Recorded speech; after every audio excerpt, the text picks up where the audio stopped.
Okay, magandang araw. May share lang po ako sa inyo. May CRB dito. Ayan. Bali, nagpagawa na rin sa amin si Sir. Hindi ko alam kung kailan, no? Hindi ko na matandaan. Gawa ng, yung ano naman yun. Lagotok naman sa ilalim. Yung pinalitan namin stabilizer link at stabilizer bar. So, mayroong kaso si Sir ngayon. May problema ngayon na pag umaarangkada, mayroong tok-tok-tok. Pag marahan ka. Tapos sabi rin ng Sir kanina, after niya ma-road test, pag binibigla meron din. So sa experience ko po, ang may mga kasalanan pagka mga ganun is clutch, engine support, tapos may mga maluluwag na bolt and nuts. So na-check namin, hindi naman sa internal, ako baka sa internal or release port o release yung pressure plate, hindi naman. So inabot kami, umaga pa lang si Sir, andi dito na. Tapos anong oras na ba ngayon? Mag-aalas 3 na, may pa lang kami natapos. So mahirap din po yung ano yun, yung support doon. So dahil nga wala kami doon sa unang-unang suspecha ko, sa primary, sa pedal pwede rin yun, secondary pwede rin yun. Ginawa ko, pinahigpitan ko muna yung mga support. So hinigpitan nila yung mga support. May mga maluluwag, rotes na naman kami, mayroon pa rin. So panabaklas na natin to para makita, mabisual yung transmission support. Okay naman, hindi naman sira. Kasi madali po makita yung engine support pag sira. Goma rin kasi yan, warak o ano man. So sabi ko, patay tayo rito, hanap na naman tayo nito. Ayun, sabi ko nga kay Sir, medyo mahirap hanapin at bigyan ako ng oras. So yung pumayag naman si Sir. Kako Sir, no choice tayo. Kailangan nating sumugal.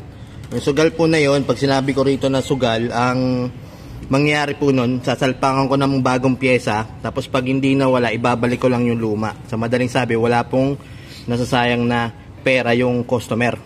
Kasi maliban na lang, kung sira, kailangan talaga magpalit. Pero pag hindi nga po sira, susugalan ko yun. Kasi parang iti-testing ko lang ba. Pag hindi nawala, ibig sabihin hindi yun. Kasi may mga ganong pyesa na mukha siyang maayos, pero umiingay.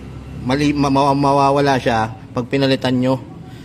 Doon natin malalaman. Ayoko naman po, sabi ko kay Sir, ayoko naman na magsasayang siya ng pera. Kaya sugalan ko ng pag hindi nawala yung support, yung pyesa, pag hindi nawala, ibabalik ko lang yung luma niya. So hindi siya bibili, hindi siya walang sayang. Ngayon, ayun, pinalitan namin yung engine support, transmission support. Asan na yung natin? Ito. Ayan. Kung mapapansin nyo, actually ano na ho ito may na-encounter na rin akong ganito. Ayan. Hindi naman siya yung totaling may lamat-lamat, pero hindi siya yung sirang-sira. Kasi iba yung sirang-sirang support Warak talaga. So, sabi ko kay Sir, Sir, palitan ko ng bago to. Basta kung hindi mawala, ibabalik ko lang. Dahil gawa ng, wala na nga po akong makita, na-retight na lahat, maayos naman yung mga ibang pyesa. So yun, road test namin, okay naman na. Kay Sir, pagka nawala po, syempre yun babayaran ni Sir. Ipayag naman si Sir ng gano'n kasi nawala na. So ito, yung engine support po o transmission support, pwedeng pagmula ng lagotok yan. Mahirap nga lang mo talagang hanapin. Kagaya nyo, ilang oras na kami rito. Yan kaya yung iba sinusukuan na lang dahil aksayado nga sa oras. Pagka mga gantong sa amin naman, para sa akin, na-challenge naman ako na gusto ko mahanap. Mahirap po talaga maghanap ng mga lagotok, Sir, lalo't hindi ka pwedeng magpalit. Minsan nga, pinapalitan na nga lahat, kakahanap ng lagotok, meron pa rin. So, ayoko naman mangyari ng ganun. Maliban kung sira lahat, papalitan talaga. Ayun. Pauwi na si Sir. Problem solved na. Engine support lang. Ulitin ko, engine support, transmission support. Pwede pong pagmulan ng lagotok yan. Okay?